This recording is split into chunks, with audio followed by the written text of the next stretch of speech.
नमस्कार, स्वागत है आप सभी का संसद टीवी में। मैं हूं प्रीति सिंह।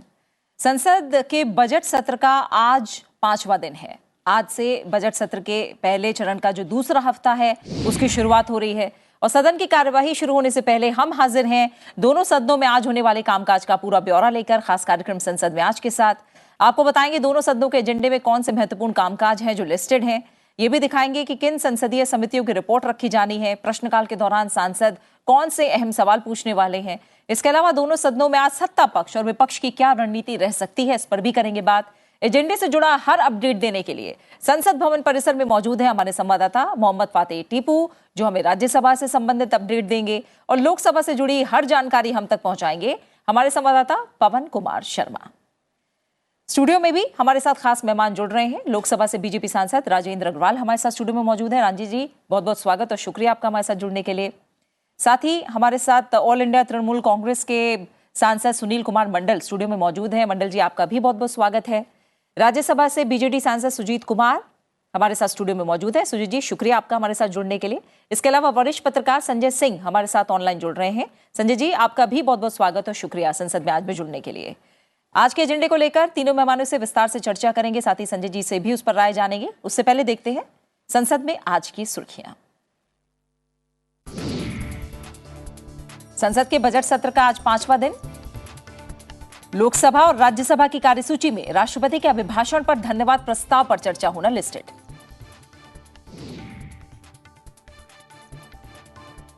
संसद में आज दोनों सदनों में सभा पटल पर रखे जाएंगे कई अहम पत्र।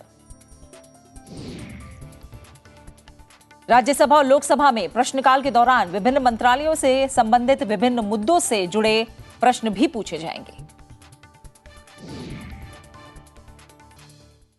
आज के एजेंडे पर डालेंगे नजर, चर्चा को आगे बढ़ाएंगे, लेकिन उससे पहले सदन में शुक्रवार के दिन क्या कुछ खास रहा, आइए रिकैप के जरिए एक नजर डालते हैं। शुक्रवार को बजट सत्र का चौथा कार्य दिवस था, लेकिन विपक्ष के व्यवधान के चलते दोनों ही सदनों में कामकाज नहीं हो पाया, नहीं चल पाए दोनों सदन। लोकसभा में राष्ट्रपति के अभिभाषण पर धन्यवाद प्रस्ताव पर चर्चा की शुरुआत नहीं हो सकी। सदन में मात्र एक प्रश्न का जवाब मौखिक तौर पर दिया जा सका, बाकी तारांकित प्रश्नों के उत्तर सभा पटल पर रखे गए। वहीं राज्यसभा में भी गतिरोध के चलते गैर सरकारी सदस्यों का जो कार्य दिवस था वो नहीं चल पाया। सभापति ने सदन शुरू होने पर सांसद प्रेमचंद गुप्ता और नरेश बंसल को उनके जन्मदिन के अवसर पर बधाई भी दी।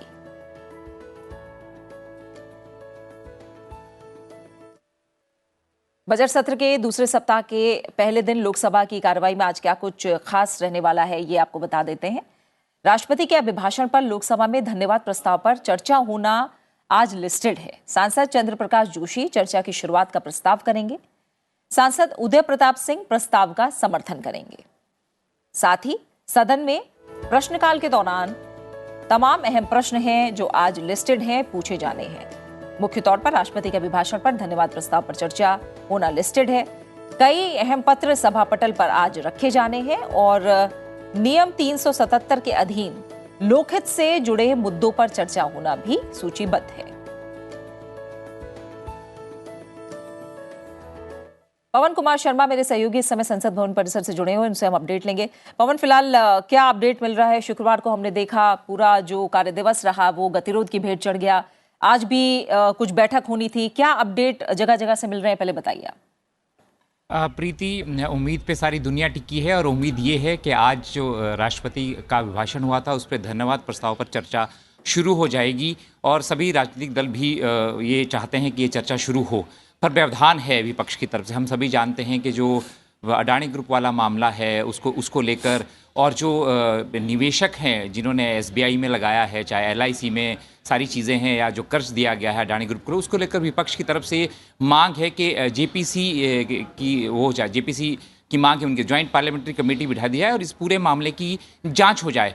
सरकार की तरफ से भी तैयारी है। सरकार कह रही है कि कोई भी चाहे स्टेक होल्डर जितने भी इसमें, चाहे आरबीआई है, चाहे एसबीआई, चाहे एलआईसी, ये सब की तरफ से बयान आ गया कि निवेशकों का जो पैसा है वो बिल्कुल सुरक्षित है, कहीं नहीं जा रहा। सरकार की तरफ से बार बार कहा जा रहा है कि सब कुछ ठीक ठाक है और जो अगर कोई गलती है तो वो उसको सामने आएगी वो बात में। आरबीआई ने उसके लिए सभी बैंकों से कह भी दिया है। तो इस दृष्टि से साथ में जो गौतम अडानी है वो भी सामने आगे, उन्होंने भी कहा एफपीओ रद्द कर दिया उन्होंने। तो सारी चीजें हो चुकी है इस विषय में, आगे क्या होता है वो आज हमारे को दिखाई देगा। पर जहां तक सबसे बड़ी बात है आज के कार्य दिवस की, तो राष्ट्रपति का जो अभिभाषण है उस पर चर्चा की शुरुआत होनी है। बीजेपी की तरफ से जो है सीपी जोशी, राजस्थान के चित्तौड़गढ़ से सांसद हैं, वो शुरुआत करेंगे इस चर्चा की। और इसमें जो समर्थन देंगे इसको, वो उदय प्रताप सिंह हैं, एमपी के सांसद हैं नर्मदापुरम होशंगाबाद से, वो उसको समर्थन देंगे, सेकंड करेंगे उसको।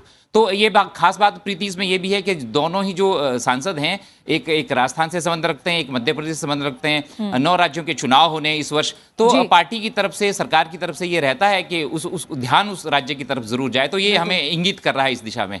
और जहां तक राष्ट्रपति के अभिभाषण की बात है, 31 जनवरी को अभिभाषण हुआ था राष्ट्रपति का।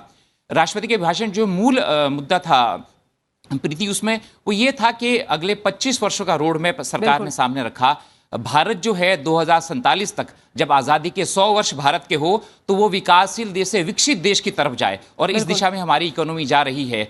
सरकार का कहना था कि राष्ट्रपति के भाषण में ये जिक्र था, क्योंकि वो सरकार की तरफ से दिया जाता, तो उसमें ये जिक्र था कि 2014 में जो भारतीय अर्थव्यवस्था थी वो 10वें रैंक पर थी, और आज जो है भारतीय अर्थव्यवस्था जो है वो 5वें रैंक पे है, और आगे की तरफ बढ़ रही है। हालांकि बीच में उम्मीद भी है। तमाम बड़ी उपलब्धियों का जिक्र भी राष्ट्रपति के अभिभाषण में रहा था, और आज ये एजेंडे में शामिल है। धन्यवाद प्रस्ताव पर चर्चा होनी है, लोकसभा के एजेंडे में एक खास रहेगा। फिलहाल पवन, हम आपके पास तमाम अपडेट के लिए आते रहेंगे, आप हमारे साथ बने रहिए। राजेंद्र जी, जैसा हम अपने संवाददाता से भी बात कर रहे थे, 5वां दिन है, बजट पेश हो चुका, पहले दिन राष्ट्रपति का अभिभाषण हो गया, कामकाज आगे बढ़ने के आसार हैं? देखिए, आशा तो है, पर मैं आशंकित भी हूं, क्योंकि देखा जाए तो बृहस्पतिवार को, शुक्रवार को भी कोई बहुत बड़ा कारण नहीं था कि राष्ट्रपति जी के अभिभाषण पर, धन्यवाद प्रस्ताव पर चर्चा की शुरुआत न हो पाती। लेकिन विपक्ष का रुख है, तो एक परंपरा है, बिल्कुल मान्य परंपरा है कि राष्ट्रपति जी के अभिभाषण के पश्चात अगले दिन बजट होता है, परंतु उसके पश्चात जो है पहला जो एजेंडा होता है, राष्ट्रपति जी की गरिमा को ध्यान में रख करके भी, और जो परंपरा सुनाते भी कि उसमें राष्ट्रपति जी के अभिभाषण के संबंध में धन्यवाद प्रस्ताव पर चर्चा हो, सभी लोग बोले। उसके अंदर अभिभाषण पर चर्चा करते समय भी आप अपनी बहुत सारी बातें रख सकते हैं। यानी देखा जाए तो अभिभाषण सबसे बड़ा कैनवास है जिस पर आप अपने ढंग से बोल सकते हैं, तो उसका उपयोग वो थोड़ा बहुत कर सकते थे उसके अंदर भी। परंतु इस परंपरा को, और सरकार का आग्रह यही है कि आप अभिभाषण पर चर्चा होने दीजिए, धन्यवाद प्रस्ताव प्रस्तुत हो जाए, उसके पश्चात प्रत्येक विषय के ऊपर चर्चा करने के लिए सरकार तैयार है। तो मैं आशान्वित तो हूं, लेकिन थोड़ा सा आशंकित भी हूं। लेकिन मैं यही चाहता हूं कि चर्चा शुरू हो, और सब जो दल हैं, सब जो माननीय सांसद हैं, अपने विषय को, अपनी रुचि के विषय को उसके अंदर वो रखें। बिल्कुल। सुनील कुमार मंडल जी, जैसा राजेंद्र जी भी कह रहे हैं कि आशा है, और हमारे संवाददाता भी कह रहे थे उम्मीद पर दुनिया कायम है, कितनी उम्मीदें आपको लग रही हैं? क्योंकि हमको नहीं लग रहा है। आपको नहीं लग रहा है? हमारा सीनियर दादा हमको बोलते हैं, राजेंद्र जी को, वो हमारे साथ बहुत रिलेशनशिप भी है। आप दिल से बोलिए, ये आज जो हाल है इंडिया में, 5 नंबर में आया, 2 नंबर में आएगा, कोई बोलेगा 1 नंबर में भी आएगा, ऐसा बात छोड़िए। हाल क्या है? आज अदानी का जो सिस्टम, अदानी का जो आज हुआ है, आप देखिए, विजय माल्या, ललित मोदी, क्या हाल हुआ आज तो कुछ किया सरकार, गवर्नमेंट? देश का हमारा रुपया है, आम आदमी का रुपया है, हर आदमी का रुपया है, वो लेके देश से भाग जाता है। अदानी का क्या हाल है? हमको मालूम है गवर्नमेंट का जितना रोड्स में है, रेल में है, जहां पर है, अदानी का कॉन्ट्रैक्टर ही चलता है उसमें, हर चीज में। क्या देश में कोई कंडक्टर नहीं है? मंडल जी, जैसे राजेंद्र जी भी कह रहे हैं, नहीं आप एक मिनट, कि राष्ट्रपति के अभिभाषण पर राष्ट्रपति का अभिभाषण क्या है? राष्ट्रपति का अभिभाषण है, राष्ट्रपति का अभिभाषण है, राष्ट्रपति गवर्नमेंट का स्पीच, राष्ट्रपति, ये तो हमारा परंपरा है, सिस्टम है, सिस्टम है। राष्ट्रपति का अपना बात कुछ नहीं है, एक गवर्नमेंट का बात है। कैनवस बहुत बड़ा हो सकता था, लेकिन हर बात पे गवर्नमेंट का बात है, हर बात पे हाउस एडजर्न हो, क्या ये सही संकेत है? नहीं, संकेत पहले ये बताइए क्या है, अदानी का कैसे, ऐसा क्यों हुआ? सरकार कहती है नियमों के हिसाब से आप हर मुद्दे पर चर्चा कर लीजिए। हाँ, हमको जो जवाब हम चाहते हैं अगेंस्ट विपक्ष को जो जवाब चाहते हैं वो जवाब दो, शुरू हो जाएगा, no problem, I am agree. I am राष्ट्रपति का अभिभाषण का ऊपर, राष्ट्रपति का अभिभाषण जो है वो तो सरकार का है, सरकार जो बोलना चाहता है राष्ट्रपति वो बताया, उसी पर चर्चा तो हम देखते ही हैं ना। ठीक है, ये सुजीत तो जी। क्या होता है, ये नहीं, हमारा जो बात है, हम जो बात आज पार्लियामेंट में उठाना चाहता है उसको पहले सॉल्व करो। ठीक है, आधार का क्या हाल है उसको सॉल्व करो। और जो क्या है, आज इंडिया 5 नंबर में आएगा, 3 नंबर में आएगा, 1 नंबर में आएगा, हाल क्या है देश में, किसी सच्चा योजना कहाँ सक्सेस हुआ? सुजीत जी, उज्ज्वला कितना ठीक है, गैस का आपकी दाम बात, बढ़ा, आपका पॉइंट ये आपको मालूम होना चाहिए ठीक ना। है, आपका पॉइंट आगे सुजीत जी से भी उस पर बात करते हैं। सुजीत जी, जिस तरह से मंडल जी कह रहे हैं कि पहले कुछ मुद्दे हैं उन पर बात हो, बाद में अभिभाषण हो, बाद में जो भी सदन का कामकाज है वो प्रश्नकाल हो, शून्यकाल हो, जितना भी लिस्टेड कामकाज है वो बाद में होना चाहिए, कैसे चलेगा हाउस, ये बताइए। मैं मंडल जी की बात से सहमत नहीं हूँ। तरीका बहुत गलत है, विपक्ष का जो तरीका है। देखिए क्या गतिरोध करके क्या मिलता है, उनके पास इतना अच्छा प्लेटफॉर्म है जो अभिभाषण पे, धन्यवाद प्रस्ताव पे, उसमें कोई लिमिट नहीं होता है, अब कोई भी विषय पे उस पर चर्चा कर सकते हैं। और ये उनके लिए बहुत ही एक अच्छा उनके लिए साधन था जिसमें वो सरकार को कटघरे में खड़े कर सकते थे अगर उनको लगता था कि कुछ गलत हुआ है। वैसे देखिए अभी वित्त मंत्री जी का भी स्टेटमेंट आ गया, आपने आरबीआई का, सेबी का और बैंक्स का भी स्टेटमेंट्स आपने जिक्र किया। देश में एक कानूनी प्रक्रिया होता है, एक एडमिनिस्ट्रेटिव प्रोसेस होता है। अगर अदानी, मैं नहीं कह रहा हूँ कि अदानी ने गलत किया, सही किया, मैं उस पर नहीं जा रहा हूँ, लेकिन अगर लगता है विपक्ष को कि उन्होंने कुछ गलत किया है अदानी ग्रुप ने, तो एक प्रोसेस है, लीगल प्रोसेस है, एडमिनिस्ट्रेटिव प्रोसेस है। और पार्लियामेंट में भी इतना अच्छा प्लेटफॉर्म को छोड़ के, डिस्टर्ब करके, वो मेरे को लग रहा है कहीं ना कहीं अपने ही पैर पे वो कुल्हाड़ी मार रहे हैं। जो मोशन ऑफ थैंक्स है, इससे अच्छा कोई प्लेटफॉर्म भी नहीं हो सकता गवर्नमेंट को ऑन द मैट में लाने के लिए। और इसमें कोई लिमिट भी नहीं होता है, हर चीज़ पे आप डिस्कशन कर सकते हैं। लेकिन इतना अच्छा देखिए, अभी और भी बहुत अच्छे मुझे, अब जैसे वुमेन रिजर्वेशन बिल है, कब से पेंडिंग है, मेरी पार्टी कब से बोल रही है कि वुमेन रिजर्वेशन बिल आनी चाहिए। बीजेपी सब में, मतलब हमको समझ में नहीं आता कि सारे पार्टीज इसमें सहमत हैं लेकिन कोई पार्टी इसको ला क्यों नहीं रहा। बीजेपी के पास बहुमत है लोकसभा में, तो ये लोग क्यों नहीं रहा है। तो हमारी पार्टी अभी ये मोशन ऑफ थैंक्स में वुमेन रिजर्वेशन बिल को लेके अभी बहुत जोर से इसकी डिमांड करेगी। अनएम्प्लॉयमेंट इशू पे चर्चा होनी चाहिए, अनएम्प्लॉयमेंट इशू एक बहुत अभी अहम इशू है देश के लिए। तो ये सब छोड़ के गतिरोध करना कहाँ तक ठीक है, मुझे लग रहा है विपक्ष को इंट्रोस्पेक्ट करना चाहिए, गलत तरीका अपना रहे हैं। मैं तो यही कहूँगा कि देखिए अदानी का मैं अभी फिर से दोहराना चाहता हूँ कि अदानी ने गलत किया, सही किया, अदानी ग्रुप ने, मैं उस पर नहीं जा रहा हूँ। हो सकता है उन्होंने गलत किया, लेकिन उसका तरीका है कि वो जो प्लेटफॉर्म्स उनको अवेलेबल है, लीगल प्रोसेस है, एडमिनिस्ट्रेटिव प्रोसेस है, फ्लोर ऑफ द हाउस में डिस्कशन करके उसको हाईलाइट करने की कोशिश करते, ना कि गतिरोध करते। ठीक है मंडल, एक चीज है, अदानी का पहले देखो बात तो खत्म हो जाता।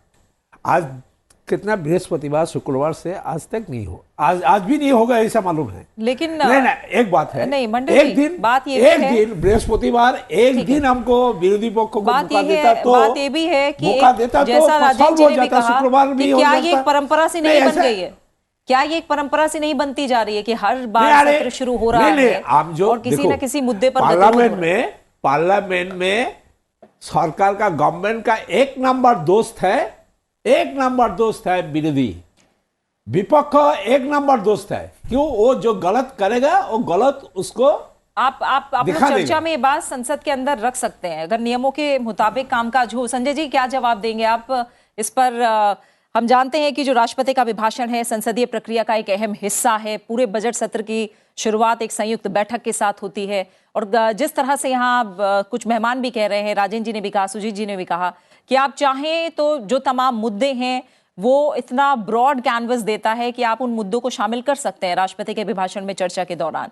लेकिन जिस तरह से सदन में बजट पेश होने के बाद 2 दिन कामकाज हुआ और आज भी जो आसार लग रहे हैं उन पर क्या कहेंगे आप? प्रीति जी, एक बड़ी इंटरेस्टिंग सी कॉन्वर्सेशन मैंने सुनी मंडल जी और सुजीत जी की। सुजीत जी की बात से मैं 100% सहमत हूँ कि ये राष्ट्रपति का अभिभाषण जो है इसमें आपको पूरा मौका होता है कोई भी विषय को उठाने का। जो राष्ट्रपति जी बोलते हैं वो निश्चित तौर पे गवर्नमेंट का डॉक्यूमेंट होता है और स्टेट में राज्यपाल जब बोलते हैं तो वो स्टेट गवर्नमेंट का डॉक्यूमेंट है और इसमें कोई ये एस्टैब्लिश्ड नॉर्म है, ये प्रैक्टिस है और उसमें कोई गलत चीज है भी नहीं, क्योंकि सरकार, राष्ट्रपति जी सरकार के मतलब वो मुखिया होती हैं, एग्जीक्यूटिव जो कॉन्स्टिट्यूशनल हेड हैं, स्टेट में गवर्नर है, तो क्या गवर्नर को वो बात नहीं कहनी चाहिए जो स्टेट गवर्नमेंट लिख करके देता है उनको बोलने के लिए? राष्ट्रपति को वो चीज नहीं कहनी चाहिए। ये एक अलग मुद्दा है, वही होता यही है। दूसरी बात यह है कि जो मंडल जी कह रहे हैं कि हमारी अर्थव्यवस्था पहली हो, दूसरी हो, तीसरी हो, पांचवी हो, उससे कोई फर्क नहीं पड़ता है। अब ये थोड़ी सी अजीब सी बात लगती है। एक चीज और मंडल जी कह रहे हैं कि हमें पहले बोलने का मौका दिया जाता है, तो पूरा मौका तो यहाँ है ही, ऐसा नहीं कि मौका नहीं है, पूरा ही है। दूसरी चीज ये है कि आप पहले अपना वो कर रहे हैं कि हमारी ये दो डिमांड मानो और उसके बाद हम बात करेंगे, तो ऐसा नहीं हो सकता। देखिए, जेपीसी अदरवाइज मेरे जितना भी अनुभव है पार्लियामेंट को कवर करने का, बाकी चीजों को देखने का, राजनीति को, जेपीसी एक मुद्दा होता है जिसके रिपोर्ट में कुछ निकल करके ढंग का आता नहीं। आज तक आप सारे रिपोर्ट देख लीजिए, वो एक पॉलिटिकल बलून होता है जिसको आप जो तवे को गर्म रखने के लिए इस्तेमाल करते हैं किसी विषय पे। लड़ाई होगा, झगड़ा होगा, तमाम बातें चलेंगी, अंत में रिपोर्ट का क्या होता है। आप जिस मुद्दे पे जेपीसी की बात हुई वो सारे मुद्दे सुप्रीम कोर्ट में गए। आप पीछे का अगर आप देख लीजिए तो चाहे वो आपका पेगासस पे इसी तरह से डिस्ट्रप्शन हुआ था, कहीं भी कोई वेबसाइट या कोई एक रिसर्च कंपनी अपने आप को जो क्लेम करती है वो कुछ कह देगी और उसके बाद हमारा संसद ठप हो जाता है। हमारे यहाँ की रेगुलेटरी मैकेनिज्म उस पर क्या सोचती है, या कोई और उस पर किसी तरह का विमर्श करता है, अपना रिसर्च करता है और क्या सही है क्या गलत है, या तो हम अपने रेगुलेटरी मैकेनिज्म पे विश्वास न करें, तो एक बात बनती है। वो ये भी विषय सुप्रीम कोर्ट के सामने जाएगा। जी आप देख लीजिए रफाल के मुद्दे पे क्या हुआ, कहाँ एक फ्रांस का किसी वेबसाइट ने कुछ कहा और उसके बाद तमाम कहानियां वो शुरू हो गई यहाँ। इसी तरह पेगासस में हुआ, इसी तरह भी हम होते हुए देख रहे हैं। एक चीज और भी है कि अगर मान लीजिए कि आप राष्ट्रपति के अभिभाषण के बाद, क्योंकि इसमें प्रधानमंत्री का जवाब होता है, वित्त मंत्री जी काफी कुछ इस पे बोल गई हैं, अंत में प्रधानमंत्री को संसद में जितनी भी चीजें होती हैं उतनी चीजों को बोलने के लिए उसका जवाब देना होता है। ये एक एक्सेप्टेड नॉर्म है। बिल्कुल। तो अगर मतलब विपक्ष के पास इतना अच्छा मुद्दा होता है ये कि जिसमें कोई भी विषय, वो बीबीसी के बारे में भी बात करना चाहते हैं, वो भी विषय बात कर सकते हैं, तो सारे चीज को लेकर के जनता के सामने वो चीज विपक्ष जब सशक्त रूप से बोलता है तो उजागर होता है, लोग उसकी बात को सुनते हैं। एक चीज और है कि अगर आप हिस्टोरिकली देखेंगे तो जो डिस्ट्रप्शन लगातार करता है उसको जनता उस इलेक्शन में पनिश करती है। आप सारे रिकॉर्ड उठा करके देखिए, 2014 का 19 का चुनाव हो, 2009 का चुनाव हो या उसके पहले का चुनाव, और वही चीज स्टेट असेंबली में नहीं रिफ्लेक्ट करता, लेकिन स्टेट से जो लोग पार्लियामेंट में चुन करके आते हैं उस पार्टी का, वहां पे जब ठीक है संजय जी। आइए अब एक नजर डाल लेते हैं राज्यसभा का जो एजेंडा है, कार्यसूची में कौन कौन से काम है जो सूचीबद्ध हैं उस पर एक नजर डालते हैं। राज्यसभा में राष्ट्रपति के अभिभाषण पर धन्यवाद प्रस्ताव की शुरुआत होगी। सांसद डॉक्टर के लक्ष्मण चर्चा की शुरुआत का प्रस्ताव रखेंगे और इस प्रस्ताव का समर्थन सांसद प्रकाश जावड़ेकर करेंगे। इसके साथ ही सदन में प्रश्नकाल के दौरान अहम प्रश्न पूछे जाएंगे। नियम 377 के अधीन सदस्य लोकहित से जुड़े मुद्दों को उठाएंगे और सभा पटल पर अहम पत्र भी रखे जाने हैं। साथ ही केंद्रीय राज्य मंत्री फग्गन सिंह कुलस्ते इस्पात मंत्रालय स्थायी समिति संबंधी से जुड़ा हुआ वक्तव्य देंगे। सदन में दिवंगत पूर्व सांसद अब्दुल समद सिद्दीकी को श्रद्धांजलि भी दी जाएगी। मोहम्मद फातेह टीपू राज्यसभा से जुड़ा अपडेट देंगे। मोहम्मद फातेह टीपू, बताइए फिलहाल राज्यसभा से जुड़ा क्या अपडेट मिल रहा है, जो आसार नजर आ रहे हैं, क्या संभावनाएं नजर आ रही हैं आज के कामकाज को लेकर वहां? देखिए प्रीति, सबसे पहले तो समझने की ज़रूरत है कि जिस तरीके से पिछले 2 साल 2.5 साल कोरोना के वक्त में संसद की जो तमाम गतिविधियां हैं, कार्रवाई है, वो बाधित थी, उसके बाद पिछला जो मानसून सत्र गुजरा है संसद का बेहद सुचारू रूप से चला है, बेहद महत्वपूर्ण रहा है और तमाम जनहित से जुड़े जो विधेयक हैं, बिल हैं, वो पारित किए गए हैं। उसको लेकर के ये उम्मीद की जा रही थी कि जो मौजूदा बजट सत्र चल रहा है वो बेहद महत्वपूर्ण होगा और राष्ट्रपति का अभिभाषण जो 31 जनवरी को देश के नाम संबोधन रहा और 2 संयुक्त जो सदन को राष्ट्रपति ने संबोधित किया, उसको लेकर के लग रहा था कि बेहद ही महत्वपूर्ण दिशा में ये जो बजट का सत्र है वो जाएगा। लेकिन फिलहाल विपक्ष के हाथ में एक बड़ा मुद्दा आया जिसके तहत लगातार व्यवधान रुझान पिछले हफ्ते भी देखने को मिला। ये दूसरा हफ्ता है बजट सत्र का प्रीति। फिलहाल सरकार ने अपनी तरफ से पूरी कोशिश की है, चाहे वो SBI में निवेशकों का पैसा हो या LIC में निवेशकों का पैसा हो, वो हर तरह से सुरक्षित है। सरकार पूरी कोशिश कर रही है, लेकिन यहाँ पर प्रीति समझने की ज़रूरत है, क्योंकि आने वाले इसी साल में 9 से 10 राज्यों का विधानसभा चुनाव है। उसके अलावा 2024 में आम चुनाव में देश प्रवेश करेगा। ऐसे में विपक्ष इस मुद्दे को कहीं ना कहीं एक बड़े मुद्दे के रूप में लेना चाहती है। तो फिलहाल जो कार्यसूची में जिस तरीके से धन्यवाद प्रस्ताव के माध्यम से, देखिए एक बड़ी बात ये भी समझनी पड़ेगी, क्योंकि अभी जिस तरीके से हमारे मेहमान संजय सिंह साहब ने कहा कि राष्ट्रपति के अभिभाषण में माननीय सदस्यों को खुद ये एक मौका मिलता है कि तमाम मुद्दे हैं, जो मसले मसाइल हैं, अगर कोई असहमति है तो वो उस पर खुलकर डिबेट कर सकते हैं। हालांकि राष्ट्रपति चूंकि एक सरकार का वो आईना पेश करता है, आने वाले वक्त में जिस तरीके से वो एक एजेंडा होता है, एक तमाम उपलब्धियां होती हैं, तो वो बिल्कुल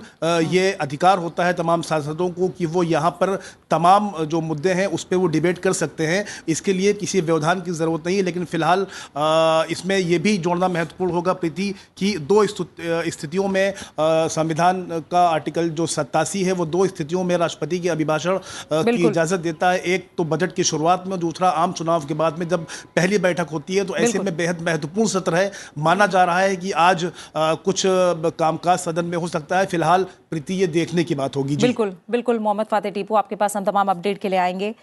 सुजीत जी, राज्यसभा में भी एक तरह से कहें एक वो दौर था जब राज्यसभा को माना जाता था कि वो उस तरह के गतिरोध से दूर रहता है, लेकिन अब कमोबेश वही तस्वीरें हमें दिख रही हैं। और जैसा अभी मोहम्मद फातेह टीपू भी कह रहे हैं कि संविधान में व्यवस्था है राष्ट्रपति के अभिभाषण को लेकर, ऐसे में उसे राजनीति से दूर रखना कितना जरूरी है? बिल्कुल, देखिए राष्ट्रपति जी का जो भाषण है एक परंपरा है, एक कस्टमरी होता है, और वो उनकी भाषण ही शुरू होती है माई गवर्नमेंट, मेरी सरकार, क्योंकि कॉन्स्टिट्यूशनल जो हमारा जो स्कीम ऑफ थिंग्स है उसमें she is the constitutional head.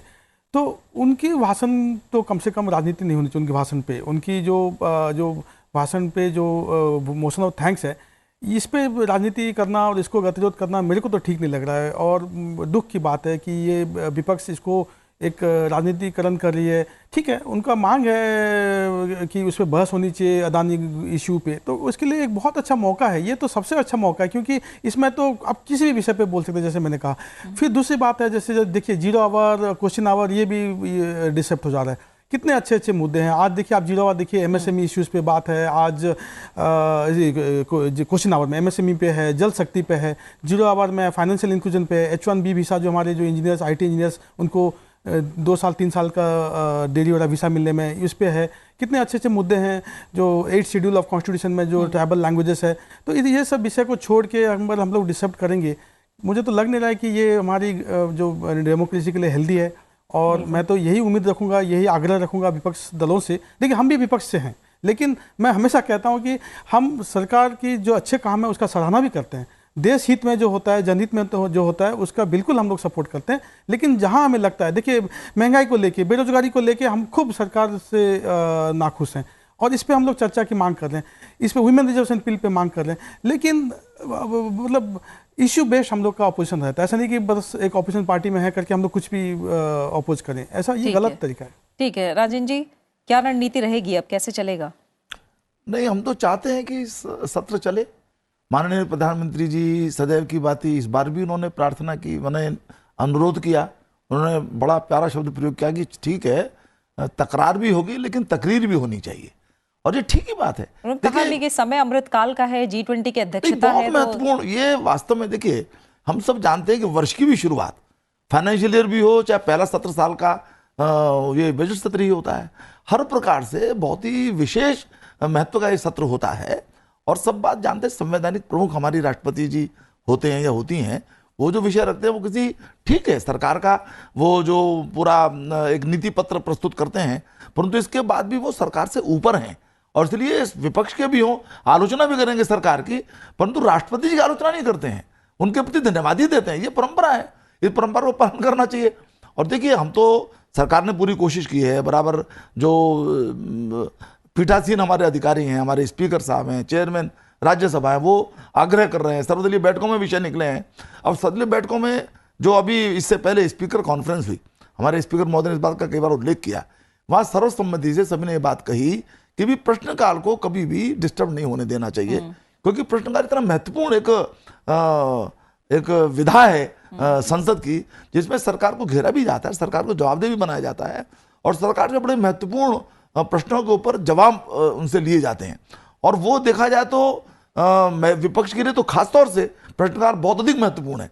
ये भी ध्यान होगा कि जब कोरोना के काल में जब पहला सेशन हुआ तो उसमें प्रश्नकाल नहीं था, तो बहुत पर आपत्तियां भी हुई, तो सरकार ने उसको संजीदगी से लिया, अगले बार से उसको प्रश्नकाल को शामिल किया। लेकिन मेरा मतलब यह है कि उस प्रश्नकाल को न चलने देना, सर्वसम्मति सब पीठासीन अधिकारियों के बीच में होने के पश्चात न चलने देना, ये अच्छी बात नहीं है, जो मैं समझता हूं।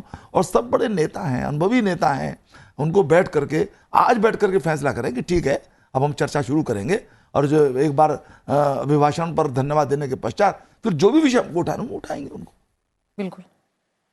मंडल जी, बहुत लंबा समय आप लोग का अनुभव रहा है और जाहिर तौर पर ये पीड़ा तो होती ही होगी जब कार्रवाई नहीं चल रही होती है, ये पीड़ा होगी जरूर।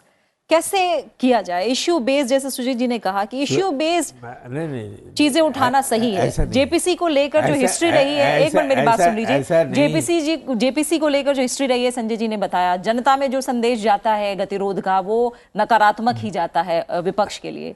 ऐसे में बताइए, रणनीति कुछ बदलने की जरूरत है ना? जनता का तो अभी डर है, गवर्नमेंट से जनता का डर है। सुजीत जी जो बोला सहमत है, मैं भी चाहता हूँ ये संसद चले, मैं भी चाहता हूँ चर्चा हो, सरकार को सहमत होने के लिए सरकार को भी एग्री होना चाहिए। एक बात क्या है, आप देखिए, आज से नहीं, बहुत दिन से हम देखा पार्लियामेंट में, तो मैं बहुत दिन से है। एक बात क्या है, अभी पहले बार चर्चा नहीं हुआ, क्वेश्चन आवर नहीं हुआ, सब कुछ हुआ। अरे गवर्नमेंट को, विपक्ष को थोड़ा मौका देना चाहिए। कितना टाइम लगता है? कैसे दिया जाए मौका, आप बताइए। नहीं, पहले जो हम चाहता था, जो हर विपक्ष को जो चाहते थे, सुजीत जी ठीक है, अच्छा सरकार का अच्छा काम के लिए सब पार्टी, टोटल पार्टी सहमत देते हैं, नो प्रॉब्लम इज देयर। किंतु बाद में क्या है, विपक्ष को भी थोड़ा बात मानना पड़ेगा। ये तो क्या है, मोदी जी खुद बोला क्या विपक्ष को ज्यादा टाइम देंगे, कहाँ टाइम मिलता है? विपक्ष को ज्यादा मौका देंगे, कहाँ मौका मिलता है? हमारा तो 2-4 क्वेश्चन है, 2-4 क्वेश्चन है, कितना टाइम लगता है? सरकार हम भी तो देखिए, हमारा मन में चाहता है, सरकार भी चर्चा में नाराज है। ये हम खुद देखा, सरकार भी नाराज है।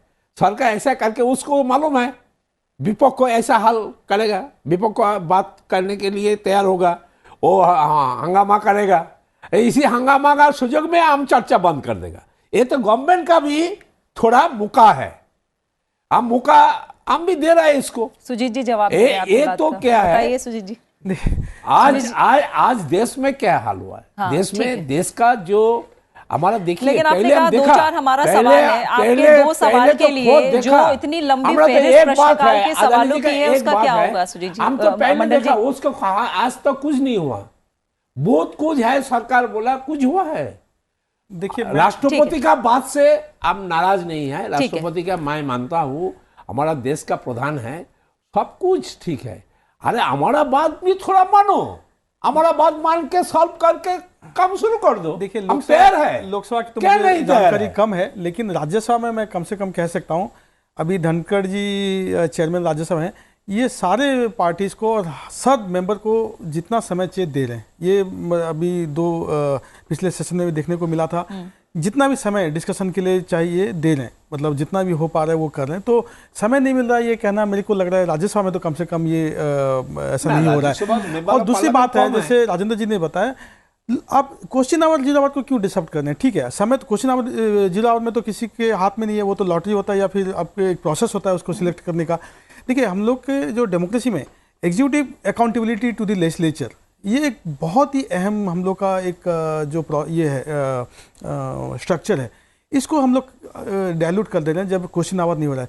और विपक्ष के लिए तो सबसे बड़ा अस्त्र है, आप मंत्रियों को और एग्जीक्यूटिव को आप कैसे उनकी अकाउंटेबिलिटी लेंगे जब आप क्वेश्चन आवर में ही हिस्से नहीं लेंगे, क्वेश्चन आवर को ही डिस्टर्ब करेंगे?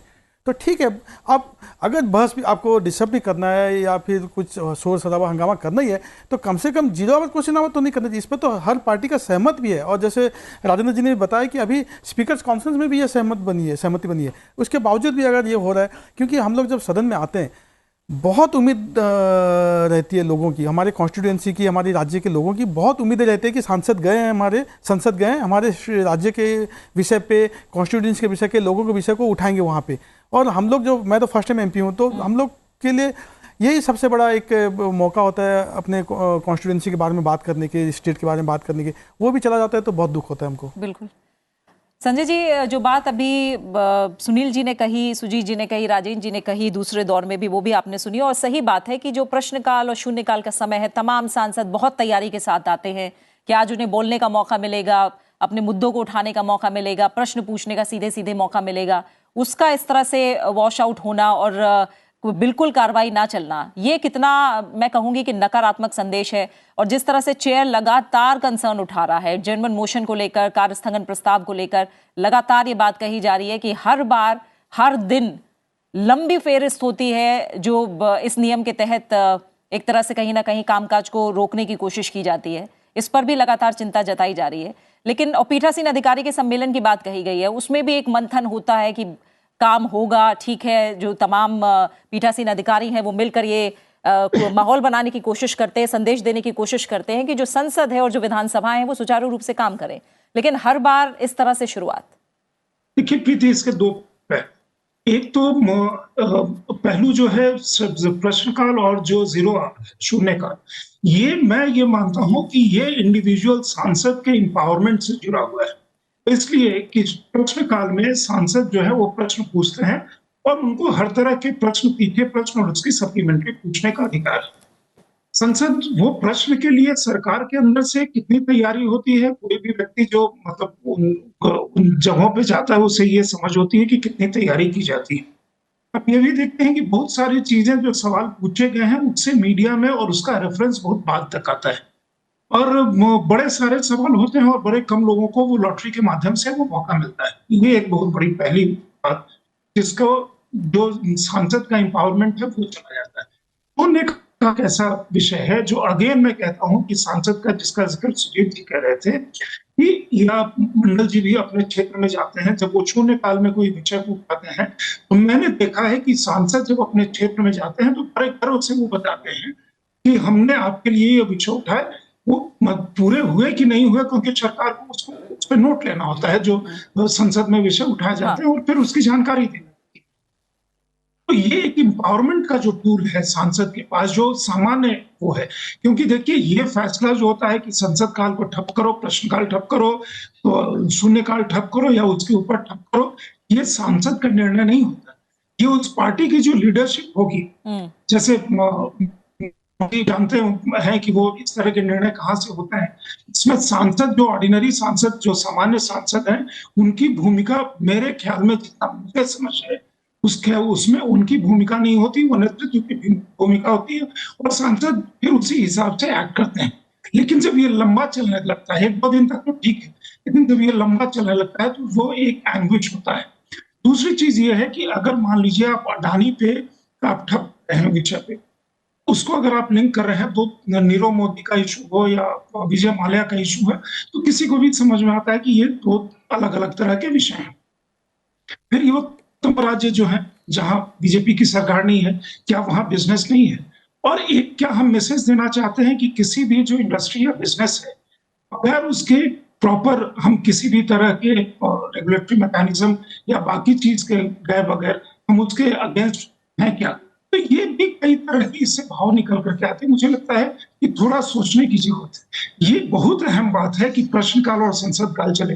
अनफॉर्चुनेटली क्या होता है कि एक जो पब्लिक परसेप्शन में चीज जाती है वो है कि एक negative and destructive opposition, BJP उसमें स्टैंड आउट करती है, कभी कभी एनसीपी स्टैंड आउट करती है, और कुछ अन्य दल, जैसे मान लीजिए कि आप ये वाईएसआर पार्टी, वो भी अपने आप को अलग तरह से डिस्टिंग्विश करती है। तो लोग उस चीज को देखते हैं कि कौन सी पार्टी कहाँ पे इस तरह से एक्ट और रिएक्ट कर रही है। बिल्कुल, मुझे लगता है कि थोड़ी चीज उसके लिए संसद का एक ये इंप्रेशन लोगों के बीच में ना जाए, कि संसद कामकाज के लिए होता ही नहीं, जबकि बहुत अच्छे सांसद हैं, बहुत अच्छी तैयारी करके आते हैं, कुछ डिबेट इतने इन्फॉर्म्ड होते हैं, चर्चा नहीं होती, लेकिन आप सुनिए तो आपको कि हमारे बिल्कुल। सांसदों का लेवल क्या है, कितनी वो तैयारी करते हैं, बहुत कितनी सुने जाते जानकारी हैं, उसे बहुत कितना सुने अहम जाते हैं इस तरह की चर्चा। और इसी डिस्ट्रप्शन से कहीं ना कहीं बचाने के लिए हमने देखा राज्यसभा में कोशिश हुई, पूरी प्रक्रिया बदली गई, शून्यकाल और प्रश्नकाल के समय को इंटरचेंज किया गया, लेकिन फिर भी जब इस तरह की तस्वीरें गतिरोध को लेकर आती हैं तो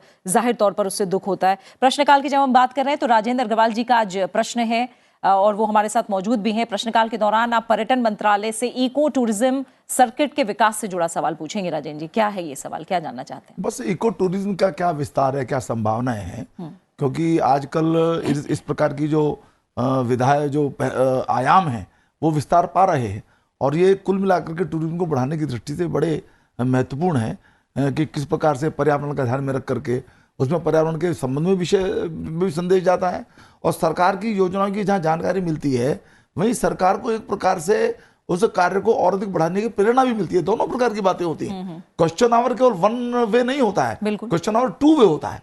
तो मेरा वही सवाल है, हालांकि 9वें नंबर पर है, आएगा कि नहीं आएगा और प्रश्नकाल चलेगा कि नहीं चलेगा, और बड़ी मुश्किल से मैं जानता हूँ माननीय सांसद कितनी प्रतीक्षा करते हैं कि क्वेश्चन आवर के पहले 5-6 प्रश्नों में उनका नंबर आ जाए या 10 तक नंबर आ जाए, तो बड़ा वास्तव में मैं यदि हाउस नहीं चला तो थोड़ी निराशा होगी। बिल्कुल, हम उम्मीद कर रहे हैं कि आपका जो प्रश्न हो वो शामिल किया जाए। मंडल जी, कुछ बताइए, आप वही बात फिर से दोहराना चाहेंगे या कुछ बदलाव हुआ है आपके मन में? देखिए, आज राजीव जी को जो दुख होता है, मेरा भी ऐसे ही दुख होता है। ये क्वेश्चन मेरा बोलने का बात, टूरिज्म द वाइटल सब्जेक्ट। अभी इंडिया में टूरिज्म का इतना अच्छा प्लेस है, वो गवर्नमेंट थोड़ा नज़र दे तो बहुत अच्छा है। ये राजेंद्र जी के भी है, मेरा भी बहुत ऐसा कोई है जो इंडिया में माने टोटली आपको मालूम है, महाप्रभु श्री चैतन्य देव का जन्म स्थान है नवद्वीप, मेरा पार्लियामेंट का साइड में है।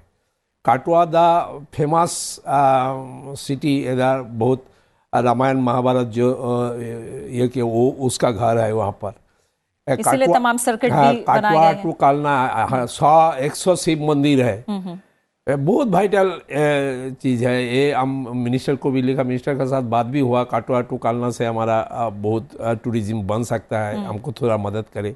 राजेंद्र जी का भी ऐसा है, सुजीत जी को भी ऐसा होता है, हर मेंबर्स का है। ये देखिए, ये चर्चा हो, मैं भी चाहता हूँ चर्चा हो, क्योंकि एक बात है, गवर्नमेंट का भी थोड़ा ध्यान देना चाहिए विपक्षों को चर्चा शुरू करने के लिए। थोड़ा विपक्षों को देखिए, विपक्षों का प्लेटफॉर्म कहाँ है? मेरा प्लेटफॉर्म नहीं है ना, लेकिन आपको बोलने से कोई रोक इसमें ना, हमको दुख होता है। सुजीत जी का बात हम मानते हैं, मेरा भी दुख होता है, बहुत दुख होता है। राजेंद्र जी का हमेशा हम बोलता है जे क्वेश्चन आवर 0 आवर 377 हमको बड़ा मौका मिलना चाहिए। दुख होता है, दुख के साथ अब मैं बताता हूं मेरा प्लेटफॉर्म कहाँ है ये रुकने का लिए, बोलने का लिए हमको प्लेटफॉर्म चाहिए। ये तो रुकना पड़ेगा, बहुत दुख से रुकना पड़ेगा। ये प्लेटफॉर्म देने के लिए गवर्नमेंट का थोड़ा नजरदारी होना चाहिए, आप ही लोग गवर्नमेंट का थोड़ा ध्यान देना चाहिए। ठीक है, विपक्ष को बात बोलते हैं, अरे विपक्ष को तो देखिए, मैं गवर्नमेंट में मेरा विपक्ष नहीं है। गवर्नमेंट का थोड़ा चर्चा करने के लिए गवर्नमेंट को थोड़ा ध्यान दीजिए, आइए मेरा सब मिलके एक साथ काम करे। ये तो है मेरा डिमांड, मेरा भी डिमांड है, मेरा पार्टी का भी डिमांड है, जो सरकार का अच्छा कुछ है वो माने, और हमारा भी अच्छा कुछ है वो गवर्नमेंट माने। ऐसा तो नहीं होना चाहिए सुजीत जी, ऐसा स्टेट गवर्नमेंट का साथ आप लोग को जाना भी है प्रोसीडिंग में। जैसे संजय सिंह जी ने बताया, अकेले में आप बात करेंगे सांसदों से तो सबका यही राय रहता है। जैसे सुनील जी भी बोल रहे हैं कि दुख होता है, सबका ये राय रहता है कि नहीं, हम लोग अब 0 आवर में पार्टिसिपेट करेंगे, क्वेश्चन आवर में पार्टिसिपेट करेंगे, सप्लीमेंट्री पूछेंगे, लेकिन पार्टी स्ट्रक्चर के चलते ये हो नहीं पा रहा है। तो मैं तो यही आग्रह रखूँगा सारी पार्टियों से कि देखिए चर्चा में भाग लीजिए, सरकार की जो गलतियां हैं, सरकार की जो कमियां हैं उसको जरूर सामने लाइए, संसद के सामने, देश के सामने लाइए, लेकिन चर्चा के जरिए, गतिरोध के जरिए नहीं। और मैं राजेंद्र जी का एक विशेष अभिनंदन करूंगा, कितने सुंदर विषय उन्होंने उठाया, इको टूरिज्म। देखिए इको टूरिज्म के बहुत सारे फायदे होते हैं। एक तो एम्प्लॉयमेंट जनरेट होता है, दूसरा जो टूरिज्म का बढ़ावा होता है, जो देश में इतने अच्छे अच्छे जगह हैं जैसे सुनील जी ने बताया, वो लोग जान पाते हैं, और फॉरेन एक्सचेंज भी आती है उससे। ग्रोथ का एक बहुत बड़ा इंजन है। और सबसे बड़ा जो फायदा होता है वो है उसमें कम्युनिटी पार्टिसिपेशन रहती है, जो आम टूरिज्म में नहीं रहती है। इको टूरिज्म में कम्युनिटी, जो ग्रासरूट के लोग हैं, जो वो अंचल के लोग हैं, वो पार्टिसिपेट करते हैं वो इको टूरिज्म प्रोजेक्ट में, और उनका इकोनॉमी बढ़ता है, उनका सोशियो इकोनॉमिक डेवलपमेंट होता है। तो इसलिए इको टूरिज्म का मैं बहुत बड़ा फैन हूँ, और इको टूरिज्म हर जगह पे बढ़ावा देना चाहिए, उसका विस्तार होना चाहिए। राजन जी कुछ कहेंगे आप? बस हाउस चले, मेरी तो यही हमारे भी मेरी शुभेच्छा यही है जी। और मेरा नेतृत्व से ये, मैं इस बात से पूरी तरीके से सहमत हूं कि व्यक्तिगत स्तर पर सांसद इस बात का फैसला नहीं करते हैं, नेतृत्व ही करता है।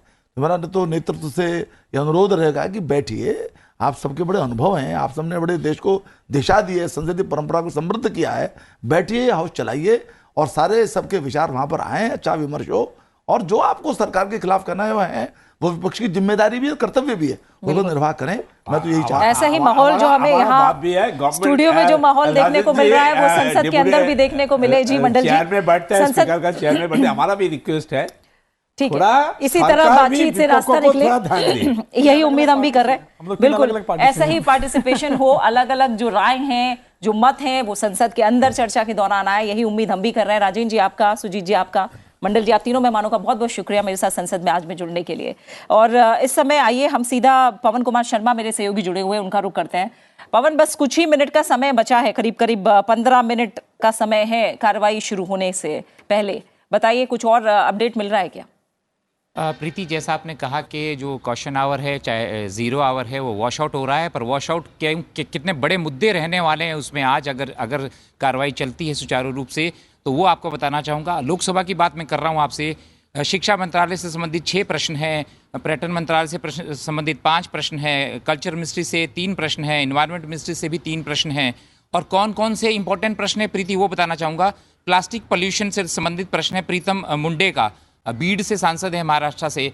वो प्लास्टिक की स्थिति कैसी है, क्या डिग्रेडेशन हो रहा है, हमारे प्रदूषण की स्थिति क्या है, उससे लेकर महत्वपूर्ण लोगों से जीवन से संबंधित सवाल है, ये पूछा जाना। मिड डे मील को लेकर बड़ा सवाल है AM आरिफ का, CPIM के अलपुजा केरला से सांसद हैं, वो पूछेंगे मिड डे मील, क्योंकि LPG सिलेंडर की कीमतें बढ़ गई हैं, तो बहुत सारे स्कूलों में जो है वो मिड डे मील नहीं मिल रहा है, उसको लेकर सवाल है AM आरिफ का।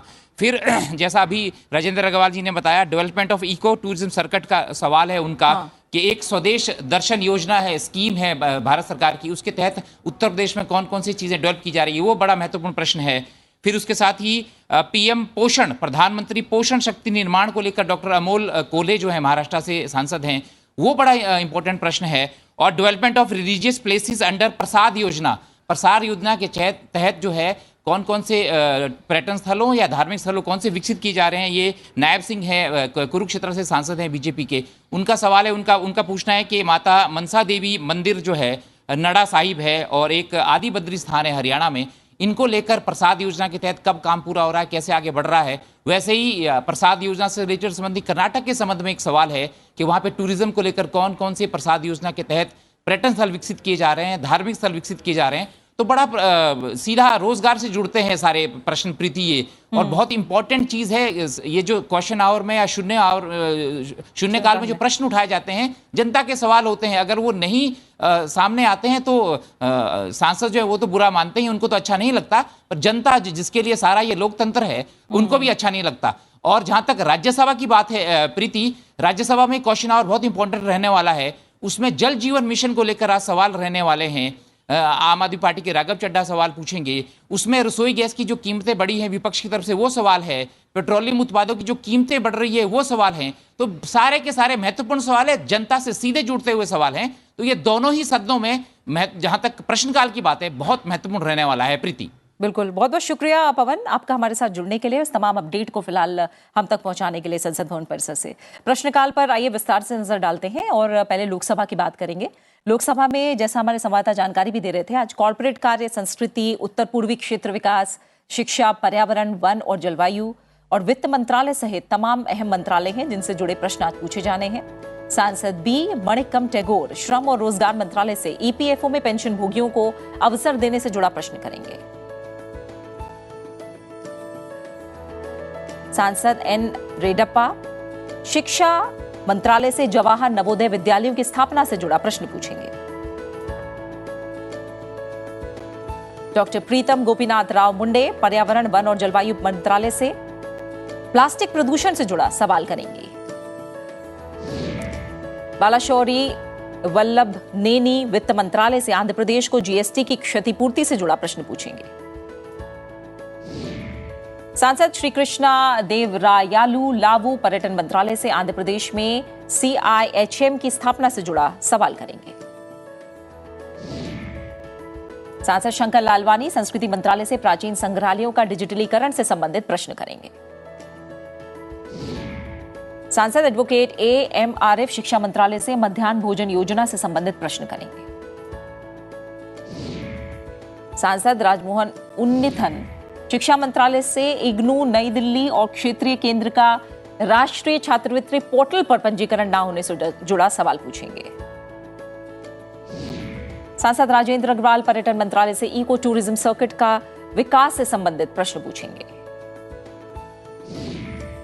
डॉक्टर अमोल राम सिंह कोले शिक्षा मंत्रालय से पीएम पोषण की प्रगति से संबंधित सवाल करेंगे। सांसद गीता कोडा शिक्षा मंत्रालय से जनजातीय विश्वविद्यालय से संबंधित प्रश्न करेंगे। सांसद के सुधाकरण पर्यटन मंत्रालय से सबरीमाला के विकास से संबंधित प्रश्न पूछेंगे। डॉक्टर रमापति राम त्रिपाठी पर्यावरण, वन और जलवायु परिवर्तन मंत्रालय से शमशान घाटों के लिए दिशा निर्देश से संबंधित प्रश्न करेंगे। सांसद नायब सिंह सैनी पर्यटन मंत्रालय से प्रसाद योजना के अंतर्गत धार्मिक स्थलों के विकास से जुड़ा प्रश्न करेंगे। सांसद तीरथ सिंह रावत शिक्षा मंत्रालय से स्वायत्त संस्थानों और संगठनों के अराजपत्रित अधिकारियों को बोनस से जुड़ा प्रश्न करेंगे। सांसद महुआ मोइत्रा वित्त मंत्रालय से आयकर अधिकारियों द्वारा कथित रूप से परेशान किए जाने से जुड़ा प्रश्न पूछेंगे। सांसद लॉकेट चैटर्जी पर्यावरण, वन और जलवायु परिवर्तन मंत्रालय से धूल को कम किए जाने से संबंधित उपाय से जुड़ा प्रश्न करेंगे। सांसद घनश्याम सिंह लोधी संस्कृति मंत्रालय से उत्तर प्रदेश में सांस्कृतिक विरासत के परीक्षण से जुड़ा प्रश्न करेंगे। सांसद डॉक्टर सुकांत मजूमदार संस्कृति मंत्रालय से स्मारकों को राशन करने से जुड़ा प्रश्न करेंगे। सांसद सोमलता अंबरीश पर्यटन मंत्रालय से प्रसाद योजना के अंतर्गत पर्यटन स्थलों की पहचान से जुड़ा प्रश्न करेंगे। वह राज्यसभा में आज नागर विमानन, रक्षा, आवासन और शहरी कार्य, सूक्ष्म, लघु और मध्यम उद्यम, जल शक्ति, पेट्रोलियम और प्राकृतिक गैस, खान, आवासन और शहरी कार्य मंत्रालय सहित अन्य मंत्रालयों से जुड़े प्रश्न पूछे जाएंगे। सांसद राघव चड्ढा सूक्ष्म, लघु और मध्यम उद्यम मंत्रालय से बंद पड़े एमएसएमई के सर्वेक्षण से जुड़ा सवाल करेंगे। सांसद सुशील कुमार गुप्ता जल शक्ति मंत्रालय से जल जीवन मिशन के अंतर्गत पानी की गुणवत्ता से संबंधित प्रश्न करेंगे। सांसद डॉक्टर सीएम रमेश खान मंत्रालय से सार्वजनिक और निजी क्षेत्र को आवंटित खानों से जुड़ा सवाल पूछेंगे। सांसद वी विजय साई रेड्डी जल शक्ति मंत्रालय से पोलावरम में जल विद्युत परियोजना से जुड़ा प्रश्न पूछेंगे। सांसद सरोज पांडे जल शक्ति मंत्रालय से ग्रामीण क्षेत्रों में नल से जल प्राप्त करने वाले घरों से जुड़ा सवाल पूछेंगे। सांसद कांता करदम आवासन और शहरी कार्य मंत्रालय से प्रधानमंत्री आवासन योजना शहरी के तहत आवास निर्माण से जुड़ा प्रश्न पूछेंगे। सांसद डॉक्टर सिकंदर कुमार आवासन और शहरी कार्य मंत्रालय से हिमाचल प्रदेश के लिए PMYU के तहत धनराशि जारी किए जाने से जुड़ा प्रश्न करेंगे। सांसद रामनाथ ठाकुर पेट्रोलियम और प्राकृतिक गैस मंत्रालय से रसोई गैस सिलेंडरों की कीमतों में बढ़ोतरी से जुड़ा प्रश्न पूछेंगे। सांसद प्रमोद तिवारी नागर विमानन मंत्रालय से विमानन उद्योग को हुई निबल-हानि से जुड़ा सवाल करेंगे। सांसद डॉक्टर वी शिवादासन पेट्रोलियम और प्राकृतिक गैस मंत्रालय से पेट्रोलियम उत्पादों की बढ़ती कीमतों से जुड़ा प्रश्न पूछेंगे। सांसद नरेश बंसल जल शक्ति मंत्रालय से उत्तराखंड में जल जीवन मिशन से जुड़ा सवाल पूछेंगे। सांसद डॉक्टर अनिल सुखदेवराव बोंडे नागर विमानन मंत्रालय से कोहरे के कारण उड़ानें बाधित होने के संबंध में डीजीसीए द्वारा किए गए उपायों से जुड़ा सवाल पूछेंगे। सांसद एम षणमुगम सूक्ष्म लघु और मध्यम उद्यम मंत्रालय से एमएसएमई क्षेत्र के विकास के लिए योजनाओं से जुड़ा सवाल करेंगे। सांसद बलबीर सिंह जल शक्ति मंत्रालय से पंजाब के घरों में जल की आपूर्ति से जुड़ा सवाल पूछेंगे।